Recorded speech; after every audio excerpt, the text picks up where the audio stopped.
નમસ્કાર સાથી મિત્રો, એક્ઝામ સાથી ચેનલમાં આપ સૌનું હાર્દિક સ્વાગત છે। તમારા માટે આપણે મોક ટેસ્ટ લાવ્યા છીએ, સાથે જીસીઆરટીની પાઠ્યપુસ્તકોમાંથી મોક ટેસ્ટ કાઢેલો છે। તો આજે જે મોક ટેસ્ટ છે ગણિત વિષયનો છે। આવા મોક ટેસ્ટ તમારે ખરીદવા હોય તો 100 રૂપિયાનું પેમેન્ટ કરવાનું છે। આવા મોક ટેસ્ટ જે છે તમને 5 ફૂલ પેપર મળશે, બાકી જે 25 છે એ દરેક વિષયના મોક ટેસ્ટ મળશે। તો તમારી એક્ઝામ જે છે એ ટૂંક સમયમાં આવી રહી છે અને જીસીઆરટીમાંથી બધું જ પૂછાય છે। તો તમે જોડાવા માંગતા હો તો આપણું વોટ્સએપ ગ્રુપ છે, એમાં નીચે લિંક મૂકી દેશું, તો એના મારફતે તમે આ ટેસ્ટ ખરીદી શકો છો। તો સૌપ્રથમ પ્રશ્ન છે, શ્રેણી પૂર્ણ કરો, બરાબર। તો 1 નંબરનો પ્રશ્ન છે, તો 1, 3, 5, 7, 11, 13 અને 15, તો આ જે શ્રેણી છે તમારે જ્યારે પણ પૂછાય છે ત્યારે બાદબાકી, સરવાળો, ગુણાકાર, ભાગાકાર, ઘનમૂળ, વર્ગમૂળ આ ચારમાંથી એક ટ્રીક આપેલી હોય છે। તો તમે અહીં જોઈ શકો છો 2, 2નો ગેપ છે। કેટલું અંતર છે? તો 1 ને 3 વચ્ચે 2નું અંતર છે।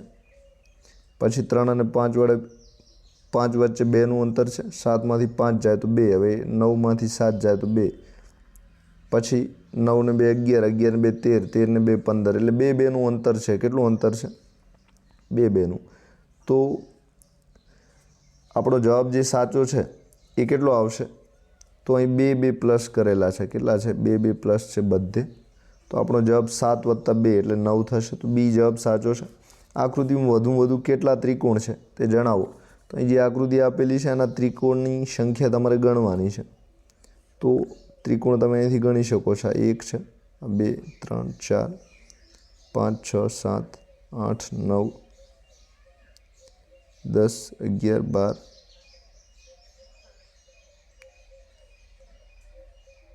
તો આ જે ત્રિકોણ છે, તો આકૃતિમાં ત્રિકોણ જે છે 23 ઉપર છે, પણ આમાં એવો કોઈ જવાબ આપ્યો નથી। તો આ જે પ્રશ્ન છે આનો બધાને 1 ગુણ મળશે, કારણ કે જે ત્રિકોણ છે એની સંખ્યા વધારે છે ને એવો વિકલ્પ કોઈ આપ્યો નથી, તો 1 ગુણ બધાને મળશે। હવે 3 નંબરનો પ્રશ્ન છે, 4/5 બરાબર 25માં કેટલા આવે? તો કઈ સંખ્યા આવશે? તો આ સંખ્યા જે છે એ સમઅપૂર્ણાંક માટે હોય છે। તો અહીં તમે જોઈ શકો છો કે આ 5 છે, તો 5ને કેટલા વડે ગુણ્યા છે? તો 25 આવે। તો 5ને પાયો 25 5 વડે ગુણ્યા છે। તો આ 4 છે અને હવે તમારે કેટલા વડે ગુણવાના છે? 5 વડે ગુણવાના છે। તો 4 × 5 કેટલા થશે? 20। તો સમચ્છેદી અપૂર્ણાંક તમારે જ્યારે પણ બનાવવાનો હોય છે ત્યારે નીચે જેટલી છેદ જેટલા વડે ગુણ્યો હોય છે એટલા જ વડે અંશને ગુણવાનું હોય છે। અંશને દાખલા તરીકે અંશ આપેલો છે તો અંશને જેટલા વડે ગુણ્યો છે એટલા વડે છેદને ગુણવાનો હોય છે। એટલે કે ઉપર જે સંખ્યાથી તમે ગુણાકાર કરો છો એ જ સંખ્યાથી નીચે ગુણાકાર કરવાનો હોય છે। તો આ રીતે આપણો જવાબ છે એ 20 આવશે। હવે 7 ભાગ્યા ખાલી જગ્યા બરાબર 21/24, તો ચોરસમાં કઈ સંખ્યા આવશે? તો અહીં તમારે ફરીથી ગુણાકાર છે, તો 7 તરી 21, તો 7નો ગુણાકાર 21 સાથે કેટલા વડે કરેલો છે? 3 વડે કરેલો છે। તો નીચે પણ તમારે અહીં છે એ એવી સંખ્યાનો ગુણાકાર 3 વડે કરો જેના લીધે 24 આવે। તો એનો ભાગાકાર તમે 24નો કરશો તો પણ તમારો જવાબ મળી જશે। તો 3 × 8 = 24, તો કેટલો જવાબ આવશે આપણો? 8। તો ઉપર જેટલા વડે ગુણ્યા છે એટલા જ વડે આપણે અહીં ગુણવાના છે, તો 3 વડે ગુણવાના છે। તો 3 વડે કોને આપણે ગુણવાના છે? તો કે 8ને। તો 8 તરી કેટલા થશે? 24, બરાબર। તો આ રીતે ગુણાકાર કરીને તમે સરળતા તમારો જવાબ જે છે એ મેળવી શકો છો। તો છેદની રકમ ગાયબ છે એ ખાસ તમે ધ્યાન રાખજો। હવે 5 નંબરનો પ્રશ્ન છે, 2 સન્મેય સંખ્યાનો ગુણાકાર હંમેશા ખાલી જગ્યા હોય છે। તો જે 2 સન્મેય સંખ્યાઓનો ગુણાકાર હંમેશા સન્મેય સંખ્યા જ હોય છે। શું હોય છે? સન્મેય સંખ્યા જ આવે છે, એટલે કે સી જવાબ સાચો છે। હવે અહીં સંખ્યા રેખા તમે જોઈ શકો છો આપેલી છે, તો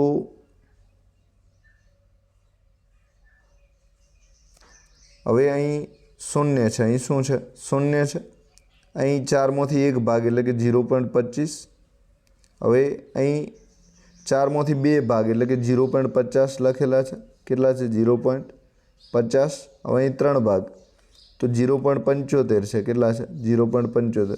હવે 0.25, 50, 75, તો હવે 0.100 આવે। 0.100 આવે? 100। તો 0.100 ને આપણે શું કહીએ છીએ? 1 કયા નામે ઓળખાય છે? 1 પૂરો છે અને જમણી બાજુ છે તો 1 આવશે. શું આવશે? 1. બરાબર. આને બીજા કઈ રીતે દર્શાવી શકાય છે? તો 4માંથી 4 ભાગ પણ આપણે એને દર્શાવી શકીએ છીએ. તો 4/4 બરાબર કેટલા આવશે? 1. તો એમ પણ તમે સમજી શકો છો. તો છઠ્ઠામાં બી જવાબ સાચો છે. 7 નંબરનો પ્રશ્ન છે x - 2 = 7. તો x બરાબર કેટલા થાય છે? તો x - 2 છે બરાબર 7 છે. તો આ જે 7 છે એની જગ્યાએ રહેશે અને આ જે 2 છે એ -2 હતા એવા +2 થશે અને x એમને એમ રહેશે. તો x બરાબર કેટલા થાય? 7 ને 2 9 થાય છે. કેટલા થાય છે? 9. તો સમીકરણને ડાબાથી જમણા અને જમણું હોય એને ડાબે કરો તો તમારો જવાબ મળી જાય છે. તો 7મામાં C આવશે એટલે કે 9 આવશે. હવે 8 નંબરનો પ્રશ્ન છે a + 4 = 7. તો a બરાબર કેટલા થાય? તો સમીકરણમાં આ બરાબરની જે આ બરાબર આપેલું છે એની ડાબી બાજુ જેટલો જવાબ હોય એટલો જ અહીં જમણી બાજુ જવાબ હોય છે. તો અહીં તમે જમણી બાજુ 7 જવાબ આપેલો છે તો ડાબી બાજુ પણ તમારે 7 કરવાના છે. તો અહીં 4 આપેલા છે અને એ બરાબર કેટલા હોય તો 7 થાય? તો કે 3 હોય. તો આ રીતે શું આવશે? તો 3 જવાબ સાચો છે. હવે આનું આ જે સમીકરણ છે એને તમે સમીકરણનો ઉકેલ સમીકરણની રીતે પણ લાવી શકો છો. તો એ બરાબર કેટલા આવશે? તો કે બરાબર એ બરાબર 3 આવશે. એટલે કે 8મામાં જે સાચો જવાબ આપણો છે એ કયો છે? 3 છે. હવે 9 નંબરનો પ્રશ્ન છે m/3 = 11. તો m બરાબર કેટલા હશે? તો ત્યાં 11 આવે. તો m/3 બરાબર 11 છે. બરાબર શું છે? 11 છે. હવે આ m જે છે એ એમને એમ રહેશે. 11 પણ પોતાની જગ્યાએ રહેશે. આ 3 જે છેદમાં હતા એ અહીં વત્તામાં આવશે. તો m બરાબર કેટલા થાય છે? 11 ને 3 14. કેટલા થાય છે? 14. તો આપણો જવાબ m બરાબર કેટલા આવે છે? 14 આવે છે. કેટલા આવે છે? 14. તો બી જવાબ સાચો છે. 10 નંબરનો પ્રશ્ન છે 5n = -15. તો n બરાબર કેટલા હોય? તો અહીં -15 લાવવા છે તો n ને આપણે કેટલા વડે ગુણશું? તો n ને કેટલા વડે ગુણશું તો આટલો જ જવાબ આવે. તો જે 10 નંબર છે એને આપણે 5 ગુણ્યા -3 કરીએ તો આપણો જવાબ જે છે -15 આવી જશે. તો -3. તો 5 × 3 બરાબર -15 બરાબર. તો કયો સાચો જવાબ છે? બી. કયો સાચો છે? બી. તો 10માં બી આવશે. હવે 11 નંબરનો પ્રશ્ન છે કોઈ સંખ્યાના 2 ગણામાં 5 ઉમેરતા 25 મળે છે. તો કોઈ સંખ્યા છે તો દાખલા તરીકે કોઈ સંખ્યા x છે એના 2 ગણા. તો આ 2 ગણા કર્યા. તો કોઈ સંખ્યાના 2 ગણામાં 5 ઉમેરતા આ 5 ઉમેર્યા આપણે બરાબર કેટલા મળે છે? 25 મળે છે. તો આ 25 મળ્યા. તો આ રીતે આપણો જે છે જવાબ આવશે 2x + 5 = 25. સી જવાબ સાચો છે. હવે વર્તુળ આ વક્રનું નામ જણાવો.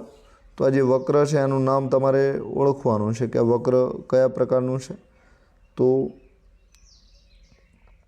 હા સરળ બંધ છે. તો જે આકૃતિ છે એક બાજુ બંધ છે બરાબર મતલબ કે વર્તુળ છે સરળ બંધ તરીકે ઓળખાય છે. તો સરળ બંધ વક્ર છે. શું છે? સરળ બંધ વક્ર છે. વક્રનો મતલબ છે વાંકું બરાબર. તો સાદી રીતે બંધ કરેલું વક્ર છે એટલે કે એ જવાબ આવશે. કયો જવાબ આવશે? એ. હવે ત્યારબાદ 13 નંબરનો પ્રશ્ન છે આ ખાલી જગ્યા વક્રો છે. તો આકૃતિ આપેલી છે અને તમારે ઓળખવાની છે. તો વક્ર જે સરળ નથી વાંકું છે પણ કેવું? સરળ નથી એટલે કે બી જવાબ આવશે. તો બંધ વક્ર તો છે જ નહીં. બંધ વક્ર નથી બરાબર. જે આકૃતિ ચારે બાજુથી બંધ હોય એને આપણે બંધ કહીએ છીએ.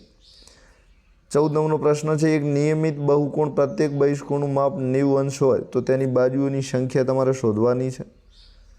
તો એક નિયમિત બહુકોણ પ્રત્યેક બહિષ્કોણનું માપ કેટલું છે? 90 હોય તો તેની બાજુઓની સંખ્યા તમારે શોધવાની છે. તો બાજુઓની સંખ્યા તમારે શોધવી હોય તો 360 ભાગ્યા જે ખૂણો આપેલો એ તમે કરો છો. તો 360 ભાગ્યા ખૂણાનું માપ તો થઈ જશે. તો 9 ચોક 36. 9 ચોક કેટલા થશે? 36. તો 4 બાજુ હશે. કેટલી બાજુ હશે? 4. તો આના માટે 360નું માપ તમારે યાદ રાખવાનું છે, એટલે કે એ જવાબ સાચો છે.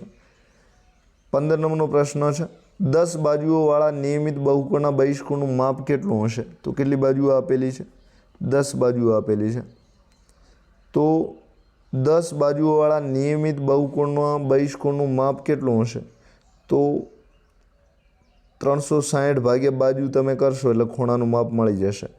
તો 300 ખૂણાઓનું કુલ માપ ભાગ્યા બાજુ કરશો તો તમારો જવાબ મળી જશે. તો 360 ભાગ્યા 10, તો છેદ ઉડાડશું તો 0 ઉડી જશે, તો 36 બાકી રહેશે.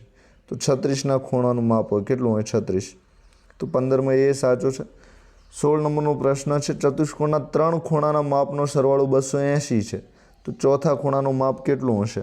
તો ચોથા ખૂણાનું માપ જે છે તમારે શોધવું હોય તો શું કરવું પડશે? તો 360 માઇનસ 280 તમે કરશો તો ચોથા ખૂણાનું જે માપ છે એ મળી જશે. તો ચોથા ખૂણાનું માપ કેટલું આવશે? 80 આવશે. કેટલું આવશે? 80. 0 0, 16માંથી 8 જાય તો 8. તો આ રીતે સી જવાબ સાચો છે. કયો જવાબ સાચો છે? સી. તો 360નો આંકડો ચતુષ્કોણ માટે ખાસ તમારે યાદ રાખવાનો છે. 17 નંબરનો પ્રશ્ન છે, ખાલી જગ્યા ચતુષ્કોણના વિકર્ણ પરસ્પર કાટખૂણે દુભાગે છે. તો જે સમબાજુ ચતુષ્કોણ હોય છે એમના વિકર્ણો છે પરસ્પર દુભાગે છે, એટલે કે ડી જવાબ સાચો છે. હવે 18 નંબરનો પ્રશ્ન તમારી સમક્ષ છે, 360નો 3/4 ભાગ એટલે કેટલો થાય? તો જે 360 છે એના 75%. 3/4નો મતલબ શું છે? 100માંથી કેટલા ટકા? તો 100માંથી 3/4 એટલે કે 4 25 ગુણ્યા 4 બરાબર 100. તો 25 તરી 75%. તો 360ના 75% તમારે કરવાના છે. કેટલા કરવાના છે? 75%. તો 360 ગુણ્યા 3/4 આમ કરશો તો પણ મળી જશે. સાથે 360ના 75 પહેલી રીતે કરશો તો પણ તમને મળી જશે. તો કેટલા થશે? તો 8 9 36, 8 9 36 બરાબર ને 0 ની 0. તો 90 ગુણ્યા 3 તો 75% કરવા હોય તો કેટલા થશે? તો 270 થશે.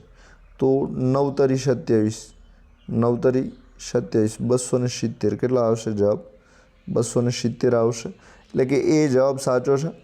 હવે 19 નંબરનો પ્રશ્ન છે, 360 અંશનો 2/4 ભાગ એટલે કેટલો? તો જે 360 છે ગુણ્યા 2/4, 4માંથી કેટલા ભાગ ગણવાના છે આપણે? 2. તો આ રીતે 4 9 36 અને આ 0 જે છે ઉપર ચડાવવાની છે. તો 90 ગુણ્યા 2 180 કેટલા થશે? 90 ગુણ્યા 2 180 થાય. તો 4માંથી 2 ભાગ કેટલો થાય? તો કે 180 થાય. હવે આ 360ના 2 ભાગ કર્યા છે. કેટલા ભાગ કર્યા છે? 2 ટુકડા કર્યા છે. તો 180 ના થાય. હવે 20 નંબરનો પ્રશ્ન છે, 360ના 9માંથી 2 ભાગ કેટલા થાય? તો હવે કુલ 9 ટુકડા કર્યા છે, એમાંથી આપણે 2 ભાગ ગણવાના છે. તો 360 ઉપર 2 આવશે, નીચે કેટલા આવશે? 9. તો 9 ચોક 36, આ 0 ઉપર આવશે. તો 40 ગુણ્યા 2 80. તો 9માંથી 2 ભાગ કેટલા થાય છે? 80 થાય છે. એટલે કે 20માં સી જવાબ આવશે. હવે 21 નંબરનો પ્રશ્ન છે, નીચેની સંખ્યામાંથી કઈ સંખ્યા પૂર્ણ વર્ગ સંખ્યા છે? તો અહીં તમારે પૂર્ણ વર્ગ સંખ્યા જે છે 196 છે. તો 14નો જે વર્ગ છે 196 થાય. તો જે વર્ગ આવે છે જવાબ તરીકે એ પૂર્ણ વર્ગ કહેવાય છે. તો 196 પૂર્ણ વર્ગ છે. 22 નંબરનો 100ની 2 ઘાત છે, મતલબ કે 100નો ગુણાકાર કેટલી વખત છે? 2 વખત છે. તો 100નો ગુણાકાર કેટલી વખત છે? 2. તો 100 ગુણ્યા 100 2 વખત કરશો તો 1ની પાછળ કેટલા મીંડા આવશે? 4. કેટલા શૂન્ય આવશે? 4. તો શું સાચો જવાબ છે? સી. શું છે સાચો? સી. હવે 23 નંબરમાં 1 3 5 7 9. તો આ બધાનો તમારે શું કરવાનો છે? સરવાળો કરવાનો છે. તો 1 ને 3 4, 4 ને 5 9, 9 ને 9 18, 18 ને 7 કેટલા થાય છે? 25. કેટલા? 25 થાય છે. એટલે કે ડી જવાબ સાચો છે. હવે 101ની 2 ઘાત છે બરાબર કેટલો જવાબ આવશે? તો 101નો ગુણાકાર તમારે 2 વખત કરવાનો છે. તો 2 વખત 101 ગુણ્યા 101 કરશું તો 10,201 જવાબ આવશે. કેટલો આવશે? 10,201. તો ખાલી જગ્યામાં શું મૂકવાનું છે? તો ગુણાકાર 2 વખત તમે કરશો એટલે તમારો જવાબ જે છે એ મળી જશે. 25 નંબરમાં પાયથાગોરસની ત્રિપુટીમાં 2 સંખ્યાઓ 3 અને 5 હોય તો ત્રીજી સંખ્યા કઈ હશે? તો જે પાયથાગોરસની ત્રિપુટી છે એમાં 2 સંખ્યાઓ 3 અને 5 હોય તો ત્રીજી સંખ્યા કઈ હશે? તો 3, 4, 5. 3, 4, 5 બરાબર. તો આનો નિયમ જે છે તમે જાણો છો પાયથાગોરસની ત્રિપુટીમાં. તો BC² 80, BC² બરાબર 80² વત્તા BC નહીં 80² બરાબર AB² વત્તા BC². આવું સૂત્ર આવે છે. આના આધારે તમે આ ત્રિપુટી શોધી શકો છો. તો તમે ગણિતમાં ભણ્યા હશો. 26 નંબરનો પ્રશ્ન છે 625નું વર્ગમૂળ કેટલું છે? તો અહીં તમારે 625નું વર્ગમૂળ શોધવાનું છે. તો વર્ગમૂળનો મતલબ છે એની એ સંખ્યાનો 2 વખત ગુણાકાર કરો અને જે સૌથી જે 2 વખત ગુણાકાર કર્યો છે એ જ સંખ્યાનું વર્ગમૂળ ગણાય છે. તો અહીં 25નો 25 સાથે 2 વખત ગુણાકાર આપણે કર્યો તો 625 મળ્યા છે. તો 625નો વર્ગમૂળ કેટલું છે? તો કે 25 છે. કેટલું છે? 25 છે બરાબર. અને જે 625 છે એ પૂર્ણ વર્ગ સંખ્યા છે. શું છે? પૂર્ણ વર્ગ છે. સાથે એનું બીજું 625 છે એ 25ના વર્ગ તરીકે ઓળખાય છે. 25ના વર્ગ તરીકે ઓળખાય છે. તો 625નું વર્ગમૂળ 25 થશે. કેટલું? 25. 729નું વર્ગમૂળ કેટલું થશે? તો 729નું વર્ગમૂળ 27. 27 ગુણ્યા 27 બરાબર 729. 216નો ઘન કરતાં એકમનો અંક કયો મળે છે? તો 216નો ઘન કરતાં આપણે જે એકમનો અંક છે એ કયો મળે છે? તો એકમનો અંક 6 મળશે. 6 ગુણ્યા 6, 6 ગુણ્યા 6 બરાબર. તો બધે એકમનો અંક કયો છે? 6 છે. તો 6 36, 36 6 કેટલા થાય? તો 216 થાય છે. 5 મીટર અને 15 મીટરનો ગુણોત્તર કેટલો છે? તો આ 5 મીટર છે, આ 15 મીટર છે. તો ગુણોત્તર તમારે શોધવો હોય તો ભાગાકાર કરવાનો. તો 5 તરી 15, 5 તરી કેટલા થાય છે? 15. તો ઉપર 1 આવશે અને નીચે કેટલા આવશે? 15 આવશે. તો 5 તરી કેટલા થાય છે? 15. તો 1, 3 1 જેમ કેટલો છે ગુણોત્તર? 3 છે. તો 1/3 એટલે આપણો જવાબ કયો આવશે? બી સાચો છે. સાદું વ્યાજ શોધવા માટેનું સૂત્ર કયું છે? તો સાદું વ્યાજ શોધવા માટેનું જે સૂત્ર છે એ I બરાબર PRN ભાગ્યા 100. તો I PRની જગ્યાએ ઘણી વખત T પણ મૂકે છે. શું મૂકે છે? Nની જગ્યાએ T પણ મૂકે છે. તો T સમય દર્શાવે છે. તો PRN ભાગ્યા 100 R ટકાવારી દર્શાવે છે, N સમય દર્શાવે છે. અને જે P છે એ મુદ્દલ દર્શાવે છે અને I છે એ વ્યાજ મુદ્દલ દર્શાવે છે. એટલે કે C જવાબ સાચો છે. 200 રૂપિયાનું 10% લેખે 1 વર્ષનું વ્યાજ કેટલું થાય? તો 200 રૂપિયાનું જે છે એ 10% લેખે 1 વર્ષનું વ્યાજ પૂછ્યું છે. તો આ જે સૂત્ર છે ઉપરનું એ તમારે મૂકી દેવાનું. તો 200 R એટલે 10%, N 1 વર્ષ આપેલું છે, ભાગ્યા કેટલા છે? 100 આપેલા છે. તો 2 શૂન્ય ઉડશે. હવે 10 ગુણ્યા 2 તો 20, 20 ગુણ્યા 1 તો 20 જ થાય છે. તો 10 ગુણ્યા 2 એટલે 20 થાય છે. તો જે વ્યાજ છે એ 20% થશે. તો વ્યાજ શોધવા માટે સૂત્ર જ મૂકવાનું છે. 32 નંબરનો પ્રશ્ન છે એક ડ્રેસની છાપેલી કિંમત 100 રૂપિયા છે. દુકાનદાર 20% વળતર આપે છે તો તેની વેચાણ કિંમત શું થશે? તો છાપેલી કિંમત 100 રૂપિયા છે, એમાં વળતર કેટલું આપે છે? 20% આપે છે. તો 100 એ 20%, 100 એ કેટલા આપે છે? 20%. તો હવે 100 ઉડી જાય છે, 20 રૂપિયા ઓછા થાય છે. કેટલા ઓછા? તો તેની વેચાણ કિંમત શું થશે? તો 100 રૂપિયા છાપેલી કિંમત હતી એમાં 20% વળતર આપે છે, મતલબ કે 20% ઓછા લે છે. તો 100 એ 20 ઓછા, મતલબ કે 100 રૂપિયાની કિંમત હતી એમાં 20 ઓછા લીધા છે. તો કેટલા રૂપિયા હવે વેચાણ કિંમત થશે? 80. કેટલા થશે? 80 બરાબર. છાપેલી કિંમત માઇનસ વળતર બરાબર શું આવે છે? વેચાણ કિંમત। 33 નંબરનો પ્રશ્ન છે ₹5000નું પ્રથમ વર્ષનું સાદું વ્યાજ બરાબર 2500 છે, તો તેનું ચક્રવૃદ્ધિ વ્યાજ કેટલું થશે? તો અહીં આપણે શું શોધવાનું છે? ચક્રવૃદ્ધિ વ્યાજ શોધવાનું છે। તો ₹5000નું પ્રથમ વર્ષનું સાદું વ્યાજ ₹2500 છે, તો તેનું ચક્રવૃદ્ધિ વ્યાજ કેટલું થશે? તો આ જે ₹2500 છે એ વ્યાજ આવવાનું કારણ શું છે? તો કે 50% વ્યાજ હોય 50%, તો કેટલું આવે? ₹2500 આવે। તો હવે ચક્રવૃદ્ધિ વ્યાજ આપણે શોધવું છે, તો શું થશે? 50 દુ, તો આપણે એ શોધવા માટે શું કરવું પડશે? તો 5000 આ છે અને 2500 આ છે, તો ચક્રવૃદ્ધિ વ્યાજ શોધવું હોય તો વ્યાજના વ્યાજ તરીકે ઓળખાશે। તો 5000 વત્તા 2500 એટલે કે 7500। તો 7500ના કેટલા ટકા છે? 50%। તો 100 એ કેટલા?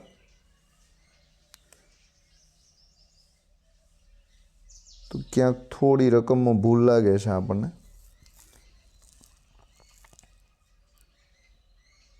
તો આ જે રકમ છે આનો જવાબ કેટલો આવે છે? 500 આવે છે। બી જવાબ સાચો છે। તો ચક્રવૃદ્ધિ વ્યાજ જે છે એ એનું 2500નું સાદું વ્યાજ જેટલું પ્રથમ વર્ષનું હોય તો ચક્રવૃદ્ધિ વ્યાજ જે છે એ પણ 1 વર્ષે શોધાય છે। તો સાદું વ્યાજ છે એટલું ચક્રવૃદ્ધિ વ્યાજ પણ આવે જ છે। તો 2500નું 25 જ આવે છે।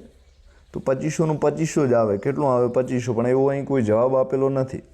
તો આ જે પ્રશ્ન છે એ રદ કરવાના લાયક છે, એટલે કે ખોટો છે। મતલબ કે આનો જવાબ કેટલો આવે ખરેખર? તો ખરેખર તો 2500નું 2500 જ આવે છે। તો આનો એક ગુણ બધાને મળશે। 34 નંબરનો પ્રશ્ન છે ચક્રવૃદ્ધિ વ્યાજ મુદ્દલ શોધવાનું સૂત્ર શું છે? તો ચક્રવૃદ્ધિ વ્યાજ મુદ્દલ શોધવાનું જે સૂત્ર છે એ કયું છે? તો એનું જે સૂત્ર છે એ I બરાબર A માઇનસ P છે। શું છે? I બરાબર A માઇનસ P। તો આ રીતે બી જવાબ સાચો છે। હવે ત્યારબાદ 35 નંબરનો પ્રશ્ન છે, 1 મિનિટ। તો આ તો આપણે તફાવતની રકમ શોધવી હોય તો એના માટે છે। જે સૂત્ર છે આપણે ચક્રવૃદ્ધિ વ્યાજનું, તો એ બરાબર P કૌંસમાં 1 + R/100 અને n ની ઘાત છે। તો જે સાચું ચક્રવૃદ્ધિ વ્યાજ શોધવાનું સૂત્ર છે સી જવાબ આવશે। શું આવશે? સી। ઘણી વખત આ n છે એની જગ્યાએ ટી પણ મૂકી શકે છે। તો સી જવાબ સાચો છે। તો 34માં સી સાચો છે, બરાબર। હવે 35 નંબરનો પ્રશ્ન છે 7xy વર્ગનું સજાતીય પદ કયું છે? તો સજાતીય પદ જે છે એ કયું છે? તો xy ત્યાં પાછળ ફરજિયાત આવવું પડે, તો -15xy છે, એટલે કે બી જવાબ સાચો છે। 1 મિનિટ। તો આમાં પણ ખોટો જવાબ આપેલો છે। સજાતીય પદ છે એમાં ઘાત સરખી થવી જોઈએ, બરાબર। તો ડી જવાબ સાચો છે। કયો સાચો છે? ડી સાચો છે। તો સુધારી લેજો બધા। હવે 36 નંબરનો પ્રશ્ન છે -3p 4pનો ગુણાકાર કેટલો થાય છે? તો -3p અને 4pનો ગુણાકાર જે છે તો 3 × 12 થાય છે। કેટલા થાય છે? તો 3 × 4 = 12, બરાબર। માઇનસ ઘાત છે તો માઇનસ આવશે। હવે પી એક વખત આ છે ને એક વખત આ છે, તો 2p છે, તો પીની કેટલી ઘાત આવશે? 2 ઘાત આવશે। તો -12p², એટલે કે આપણો સાચો જવાબ એ છે। 37 નંબરનો પ્રશ્ન છે -5a² + 3ab + b² + 18, તો આ કઈ પદાવલી તરીકે ઓળખાય છે? તો આ પદાવલી જે છે બહુપદી છે, કે એટલે કે ઘણા પદ છે તો બહુપદી તરીકે ઓળખાશે। 38 નંબરનો પ્રશ્ન છે a² ની 3 ઘાતનો ગુણાકાર તમારે કરવાનો છે। તો જે ગુણાકાર છે, ગુણાકારમાં હંમેશા ઘાતનો સરવાળો થાય છે। તો એ ઉપર એકે ઘાત નથી, એનો મતલબ 1 ઘાત તો હોય જ, +2 ઘાત +3 ઘાત, તો 3 ને 2 5 ને 1 6 ઘાત થાય છે। તો શું જવાબ આવશે આપણો? 18માં ગુણાકાર શોધો, તો 38માં ગુણાકાર શું થશે? a² 6 ઘાત। કેટલી થશે? તો આમાં પણ ખોટો જવાબ છે આન્સર કીમાં, તો a² 6 ઘાત થશે। હવે 39 નંબરનો પ્રશ્ન છે જો x બરાબર 2 હોય તો x² + 2 બરાબર કેટલા થાય છે?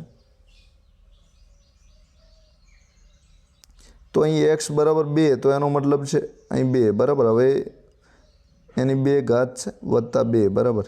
તો 2ની 2 ઘાત તો 4 થાય વત્તા 2 તો 6 થાય. કેટલા થાય? 6. તો આપણો સાચો જવાબ જે છે એ કયો આવશે? ડી સાચો છે.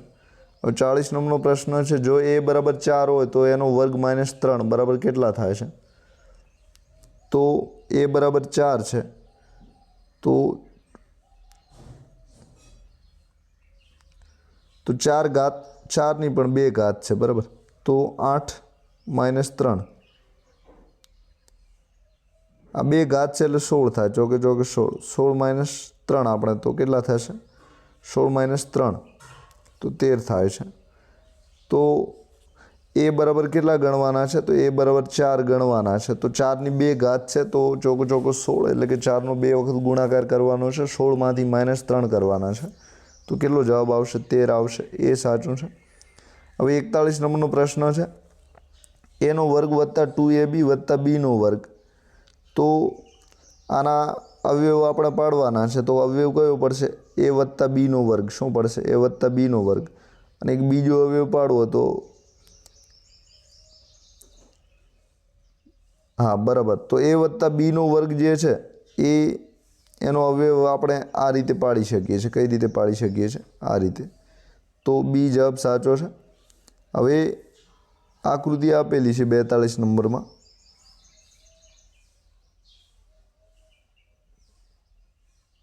તો આમાં આકૃતિમાં કોઈ ઉલ્લેખ કરેલો નથી. આપણે શું શોધવાનું છે તો તમે તમારી રીતે વિચારીને મૂક્યું હોય તો સી જવાબ સાચો છે. તો એક બાબત આમાં એવી હોઈ શકે છે કે જે ભાગ ઘટે છે ભાગ તમારે દર્શાવવાનો છે. તો અહીં ભાગ આ જે છે સમઘનનો બાકી રાખેલો છે. તો ત્યાં કયો ભાગ બંધ બેસતો થાય એમ છે? તો ત્યાં બંધ બેસતો ભાગ તમારે બેસાડવાનો છે. તો સી જવાબ. હવે 43માં લંબઘનને શિરોબિંદુની સંખ્યા કેટલી છે? તો જે લંબઘન હોય છે એના શિરોબિંદુની સંખ્યા કેટલી હોય છે? તો 8. કેટલા શિરોબિંદુ હોય છે? 8. સમઘનના ફલકની સંખ્યા કેટલી હોય છે? તો સમઘનના જે ફલક હોય છે કુલ 6 ફલક હોય છે. કેટલા? 6 ફલક હોય છે. 45 નંબરનો પ્રશ્ન છે, ત્રિકોણીય પિરામિડની સંખ્યા કેટલી હોય છે? તો ત્રિકોણીય પિરામિડની જે સંખ્યા હોય છે એ 6 હોય છે. સમબાજુ ત્રિકોણની બાજુનું માપ 5 મીટર હોય તો તેની પરિમિતિ કેટલી હોય છે? તો સમબાજુ ત્રિકોણની બાજુનું માપ જે 5 મીટર હોય તો તેની પરિમિતિ કેટલી થાય છે? તો સમબાજુ ત્રિકોણ જે હોય છે એની ત્રણેય બાજુઓનું માપ સરખું છે તો પરિમિતિ 5, 10 ને 15 ત્રણેય બાજુ 5, 5 હશે તો 15 મીટર થશે.